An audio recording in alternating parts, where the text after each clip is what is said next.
Welcome back to Midsummer Myths, the channel where the stories you think are ordinary take the sharpest turns you never saw coming.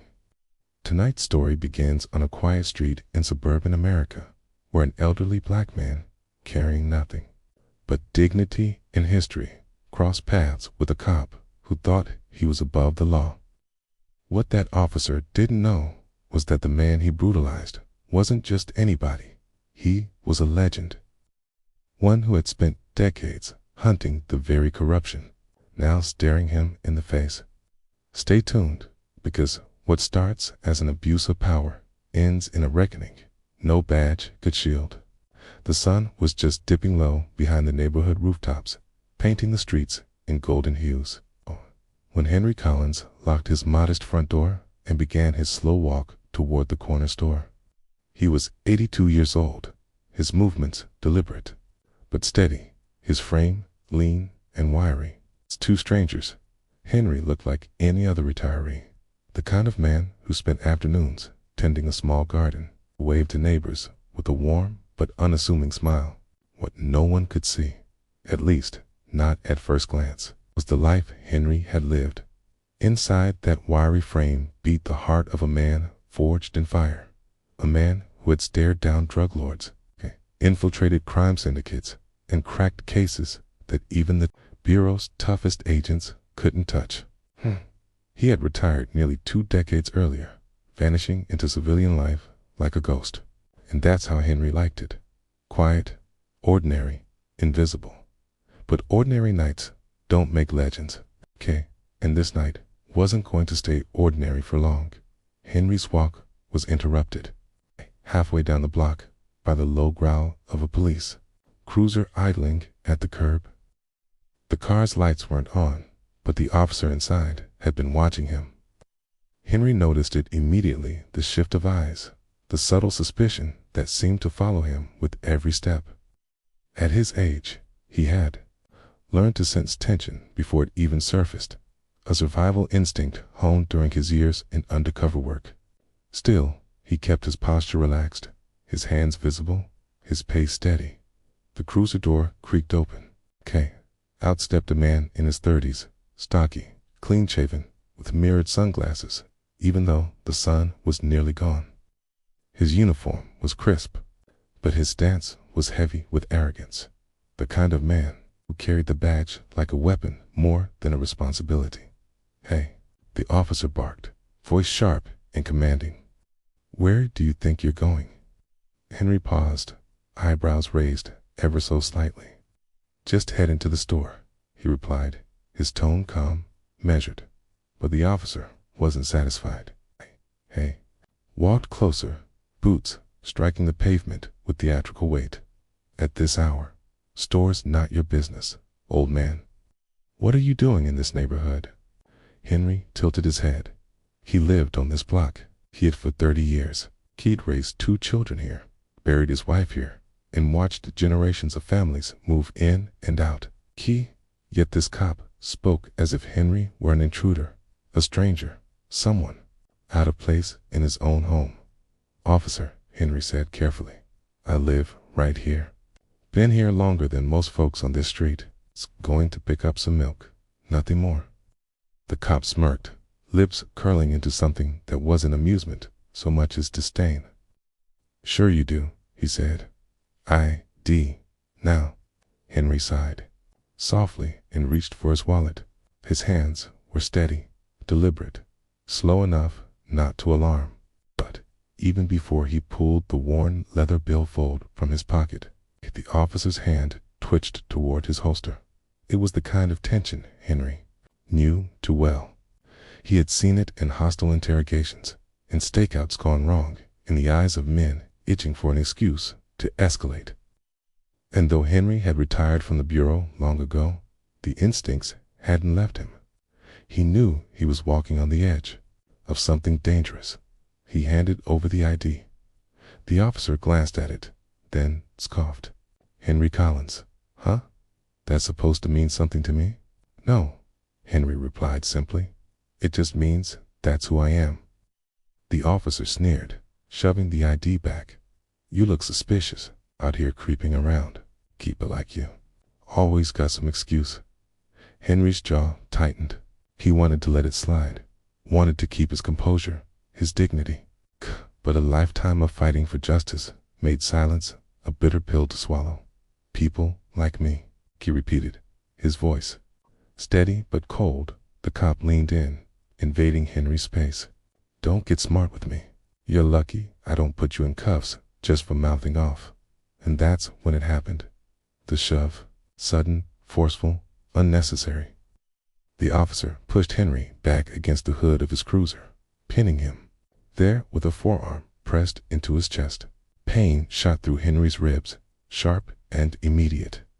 He gasped, not from weakness, but from the blunt force of it. At 82, bones weren't as forgiving as they used to be. The crack echoed louder in Henry's mind than it did in the air, a rib breaking under pressure. He winced, his breath catching. The officer smirked again. What's the matter? Old man, can't handle a little pressure. Henry's eyes locked on the cops, a fire flickering behind them that the younger man didn't recognize. This wasn't the gaze of a frail retiree, okay? It was the gaze of a predator biding his time. But Henry didn't fight back. Not yet. He knew better than anyone that patience was power, and timing was everything. And as the officer let go, stepping back with a smug sense of dominance, Henry straightened himself, slow and deliberate, clutching his side. He knew the night had just changed. The officer thought he had broken an old man. What he had really done was awaken a legend. Asterisk. Henry's chest ached with every breath as he straightened himself on the sidewalk. The officer, whose namatag read Daniels, stood with folded arms, his stance radiating smug triumph. The street was quiet. No neighbors had come outside. No one had intervened. It was as if time itself had frozen around this ugly display of authority. Move along, Daniels finally barked, as if Henry were some loiterer to be dismissed, not a man whose ribs still throbbed under the weight of the officer's violence.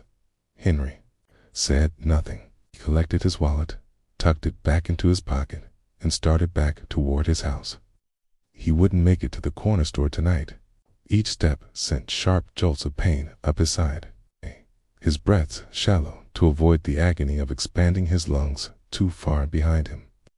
Daniels got back into his cruiser, muttering something Henry couldn't quite hear, but could certainly guess.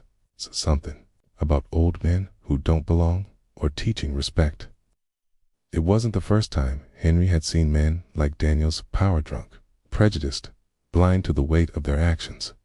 But usually, Henry had been on the other side of the badge. The one calling out this behavior, the one making sure justice reached the right desk. Now, Key was the one limping toward his door, broken rib grinding against his breath.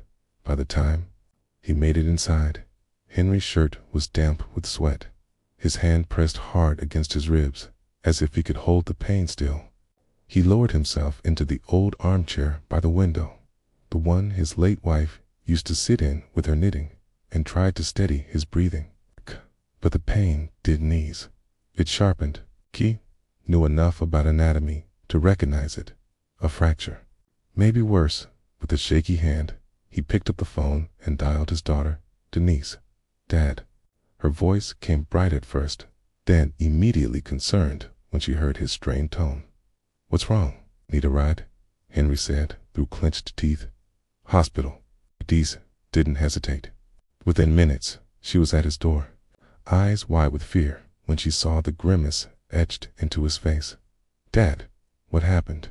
Fell. Henry lead. He wasn't ready to tell her yet, not until he understood what to do, not until the anger boiling in his chest cooled into something sharper, something useful. But Denise wasn't naive. She had grown up seeing her father's careful lies when he came home from the bureau. With bruises or cuts, he explained away as work accidents. She knew when something wasn't right. Still, she didn't press. Not yet. The hospital lights were harsh, sterile, washing everything in a pale glow that made Henry feel even older, even more fragile. Nurses fussed around him. X-rays were taken, and the truth was confirmed. 2 ribs fractured, one dangerously close to puncturing a lung if he wasn't careful. Denise held his hand, her eyes filled with questions she didn't voice. Not until the doctor left did she lean in. "Dad, what really happened?" Henry stared at the ceiling for a long moment. He could still see Daniels' smirk, hear the contempt in his voice. His jaw clenched. "A cop," he finally said, voice low, almost reluctant, "stopped me for walking to the store. Didn't like the look of me. Decided to prove a point." Denise's grip tightened around his hand. "He broke your ribs." Henry nodded slowly. Her voice rose, anger lacing every syllable. "We have to report this. Dad, this is assault." "He can't just." Henry turned his head, his eyes sharp, even in pain. "You think the department doesn't know men like him exist? You think they haven't been covering for him for years? Reporting him won't do a thing." Denise blinked, stunned. "So what? We just let it go. He hurt you, Dad. He couldn't have. He thinks I'm just an old man." Henry cut in, his voice still under the wariness. "That's his mistake." Denise stared at him, confusion flickering with worry. "What do you mean?" Henry didn't answer directly. Instead, he let the silence hang heavy, his mind already working. 'Cause in that hospital bed, despite the pain, despite the humiliation, something had awakened in him. A part of himself, he thought, had gone dormant when he retired. The part that knew how to dig, how to uncover, how to dismantle men like Officer Daniels from the inside out. Meanwhile, Daniels himself was at the precinct, laughing off the encounter with his fellow officers. "Some old guy walking around like he owns the place," he sneered, leaning back in his chair. "Had to remind him who runs the streets." The younger rookie beside him looked uneasy. "Didn't he live on that block?" Daniels shrugged. "Doesn't matter." Man looked suspicious. "You gotta keep these neighborhoods in check." Thus chuckled, but the rookie didn't. And later that night, when he went home and flipped on the local news, he caught a segment that made him sit up straight. Henry Collins, the anchor said, a retired FBI agent, was admitted to the hospital this evening with injuries sustained during an alleged altercation. The rookie's eyes widened. Retired FBI. He replayed Daniels' arrogance in his head, the way the officer had bragged about roughing up some old man. Cass. If that was the same Henry Collins, okay. Back at the hospital, Henry drifted between sleep and wakefulness, the pain meds dulling the sharpest edges, but his mind remained sharp. He knew what came next. Daniels had overplayed his hand, and Henry. He still had friends in places Daniels couldn't even imagine. The storm hadn't even started yet. The hospital room was quiet, except for the rhythmic hum of machines and the occasional shuffle of nurses in the hallway. Henry lay with his eyes closed, his mind sharper than the body that betrayed him. His pain stabbed at his ribs each time he breathed. Too deeply, but the hurt only fueled his resolve. He had spent a lifetime dismantling predators who hid behind titles and false power. This Officer Daniels was no different. What Daniels hadn't considered, what no arrogant young cop ever seemed to consider, was that the world was far smaller than they imagined. People talk, records live forever, and Henry Collins was not. The kind of man whose name faded into obscurity by morning. Whispers had already begun to ripple through the precinct. The rookie officer who had seen Daniels bragging at roll call couldn't shake the unease. He had checked the hospital intake report, and the name matched Henry Collins, a retired FBI agent with decades of service. His record was legendary case files that read like Hollywood scripts.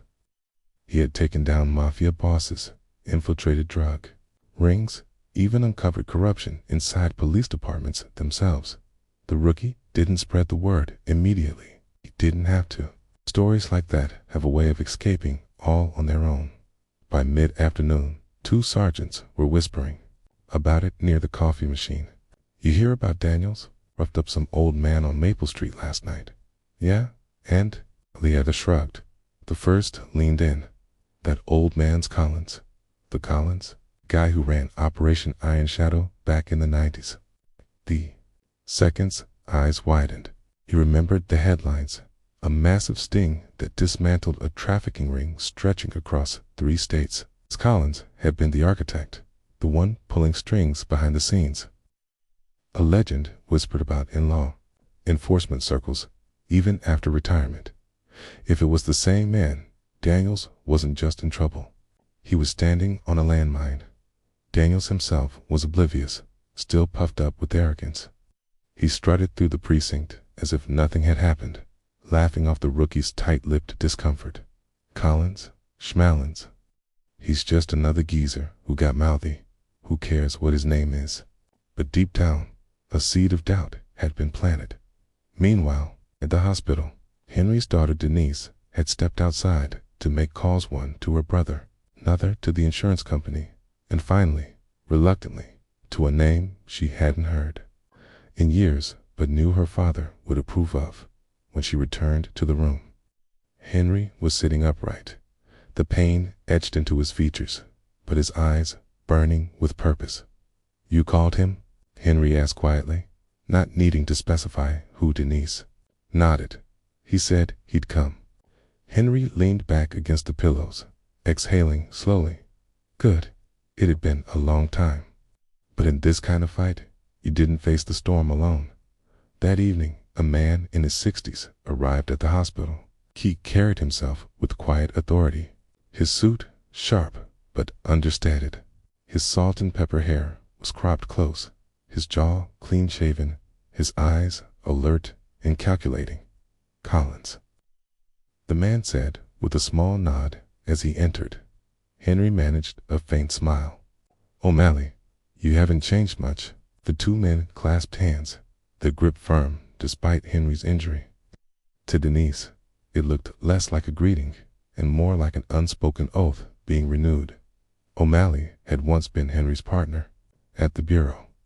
Together, they had cracked cases that others wouldn't touch, built reputations on trust and instinct. And though O'Malley had since climbed the ladder into administrative roles before retiring, his network was still intact. He knew important people who still answered his calls. "Denise filled me in," O'Malley said, pulling up a chair. "Cop roughs you up, thinks you're just another face on the street. He doesn't know who you are." Henry's eyes narrowed. "Not yet, but he will." Denise looked between them, worry etched in her features. "Dad, what exactly are you planning?" Henry didn't answer her directly. Instead, he leaned toward O'Malley.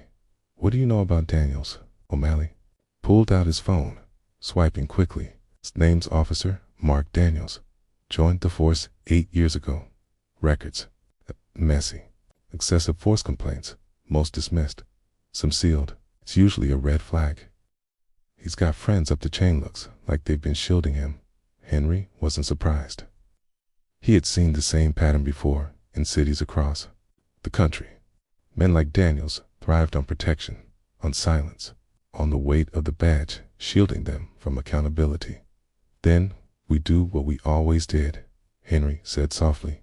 "Follow the cracks, pull the threads." O'Malley gave a thin smile. "You sure you're up for this, old friend?"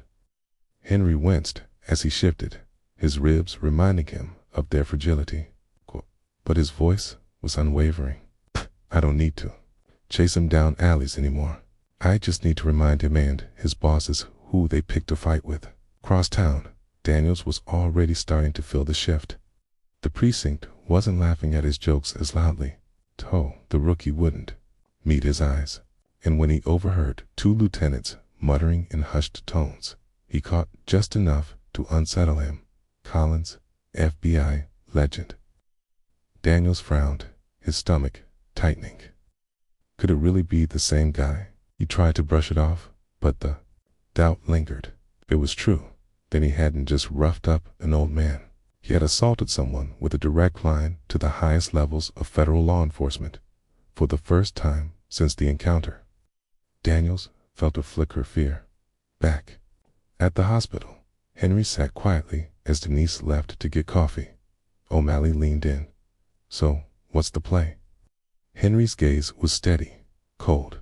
"First, we let him think he got away with it. Then we show him the truth. Not just him, everyone who protects him. I want him exposed, stripped of that badge he hides behind, okay? And I want him to know exactly who it was that took it from him." O'Malley nodded slowly. He had seen that look in Henry's eyes before. It was the look of a man who never struck without precision. A man who had once dismantled entire criminal empires, piece by piece. And now, even at 82, Henry Collins was ready to go to war again. 2 days had passed since the incident on Maple Street. Henry remained in the hospital, his ribs bound tightly, his movements careful. But behind those tired eyes, a storm was gathering.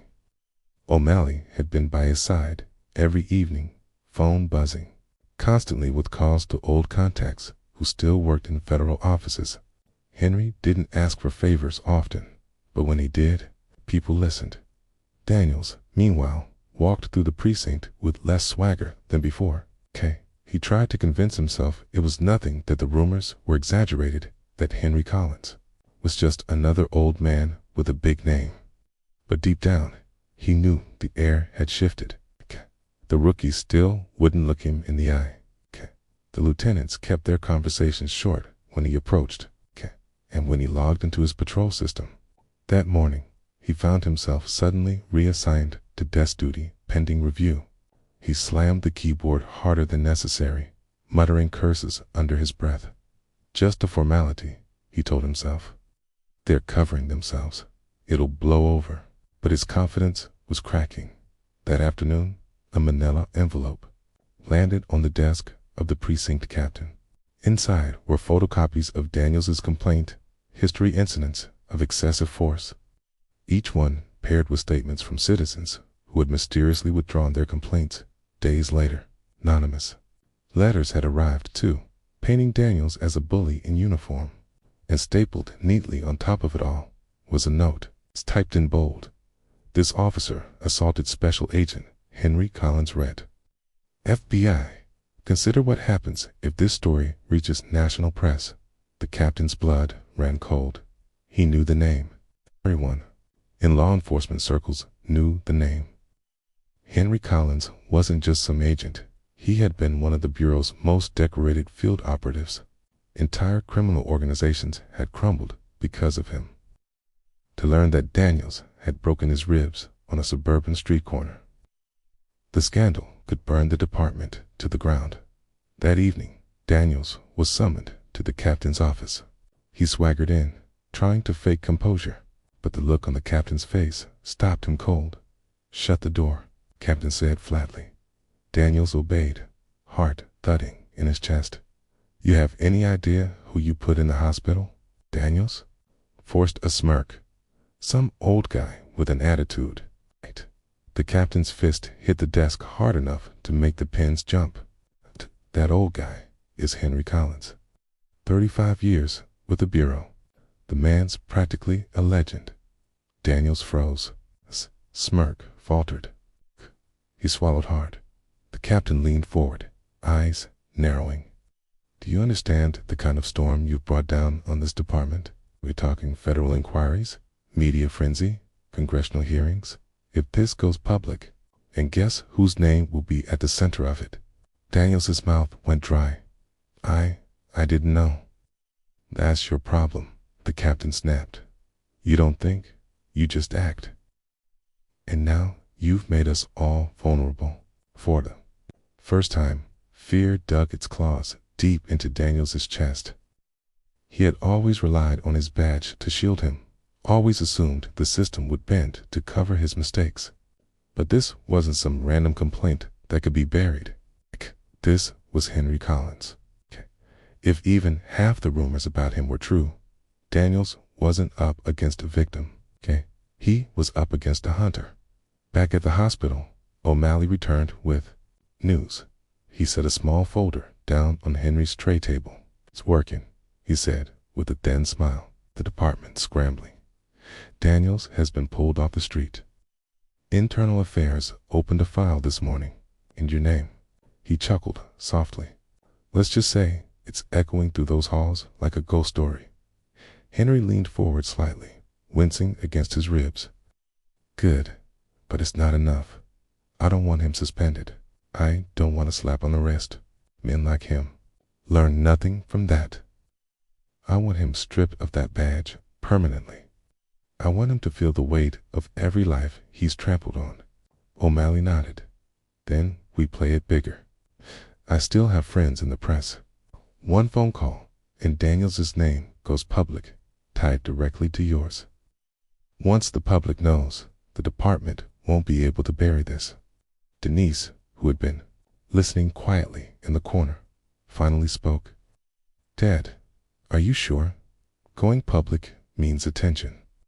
You've spent years avoiding the spotlight."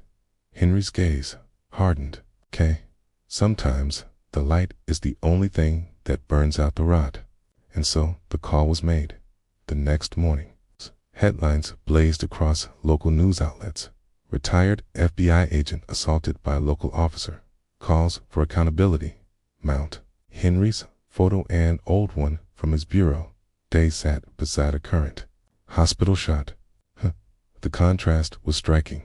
A younger man in a sharp suit with eyes of steel, and an older man in a hospital gown, still radiating that same unyielding intensity. For Daniels, the fallout was immediate. His phone lit up with angry voicemails. Neighbors looked at him differently, whispers following wherever he went. When he walked into the precinct, the air was thick with silent judgment. The rookie, who had once looked up to him, now stared with open disdain. He tried to defend himself. "It wasn't like that. He was being suspicious. I had to." "No," the captain cut him off. "You had to do nothing. You chose to brutalize a man who's done more for justice than you'll ever dream of. You chose arrogance. Now, you'll pay for it." That night, Daniels sat alone in his apartment, staring at his badge on the table. For years, it had been his shield, his excuse, his license to dominate. Now it looked like a countdown timer, ticking away the final days of his career.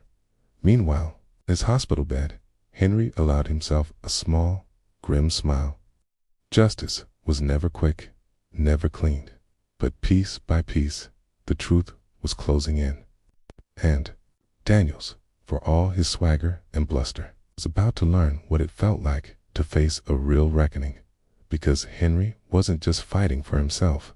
He was fighting for every voice silenced, every complaint buried, every victim written off. And once he set his sights on a target, Henry Collins never missed. The week that followed was a storm for Officer Daniels. His name, once barely known outside his precinct, now blared across news stations, radio broadcasts, and social media feeds. Reporters swarmed outside the police department, microphones shoved in faces, demanding answers. What's being done about the assault on retired FBI legend Henry Collins? How many other complaints were buried? Who's protecting Officer Daniels? The department scrambled. The chief gave tight-lipped statements about ongoing investigations and respecting due process. But behind closed doors, the message was clear. Daniels had become a liability. At home, Daniels found no refuge. Neighbors avoided his gaze. Strangers jeered at him in grocery store aisles. Even his closest friends on the force stopped answering his calls. The badge that had once given him swagger now felt like a weight dragging him under. Then came the letter. It was hand-delivered by Internal Affairs. Daniels sat at his kitchen table, badge and sidearm laid out like relics of a fading life. He tore open the envelope and read the cold, clinical words, "Effective immediately. Officer Mark Daniels is placed on unpaid suspension pending termination hearings. The department finds sufficient evidence of misconduct and abuse of authority." His stomach dropped. The badge wasn't his shield anymore. It was gone. Meanwhile, at the hospital, Henry finally stood by the window. Ribs aching but healing, body fragile but spirit unbroken. Denise and O'Malley were by his side, watching the morning news play yet another segment about the scandal. For once, Henry allowed himself a smile. Not of victory, not the kind that bragged or mocked, but of relief. Justice, though imperfect, had found its way. O'Malley leaned back in his chair. Looks like Daniels' career is finished. You've made your point. Henry's eyes narrowed slightly. This was never about just making a point. Men like him need to know their power isn't infinite. They need to feel the weight of their choices. And now he does. The irony was sharp and undeniable. Daniels had believed he was teaching Henry a lesson in submission, pressing him against a cruiser, breaking ribs like they were nothing. But the only one who learned a lesson was Daniels himself, that you never know who you're dealing with. That evening, Henry was discharged. Denise helped him to the car, O'Malley following close behind. As they pulled up to Henry's quiet home on Maple Street, something unexpected happened. Several neighbors stepped outside, men and women who had seen Henry walking those sidewalks for decades but had never truly known him. Mr. Collins, one neighbor called, her voice full of emotion. We saw the news. So sorry for what happened. If you need anything. Another added, you're a hero, sir. Always were. We just didn't know. Henry offered a nod, humbled by the attention, but not basking in it. He hadn't done this for recognition. But in that moment, he realized something powerful. His silence had allowed predators like Daniels to thrive. His voice, even at 82, still carried weight, and as Daniels sat alone in his dark apartment, staring at his termination notice, the ultimate irony sank in. He had spent years abusing others under the assumption they were powerless. But the man he thought was weakest or frail, his elderly neighbor he shoved into a car, had more power than he could ever dream of. Days later, Daniels was called into a formal hearing. Cameras lined the hallway, reporters snapping photos as he walked in, pale and gaunt, no longer the swaggering officer who had once strutted through the precinct. The panel of officials didn't need long. His record, paired with the national outrage, sealed his fate. Officer Mark Daniels, D. Chairman, intoned, your badge is revoked. You are hereby dismissed from service with dishonor. Daniels's world collapsed in that instant. No badge, no authority, no protection. Just a man exposed for what he truly was, a coward hiding behind power. And Henry, he didn't attend the hearing. He didn't need to.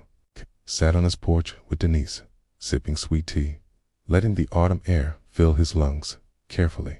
When O'Malley stopped by with updates, Henry simply nodded. Justice has a way of catching up, he said softly. Denise smiled at him, her eyes misty with pride. Dad, you're incredible.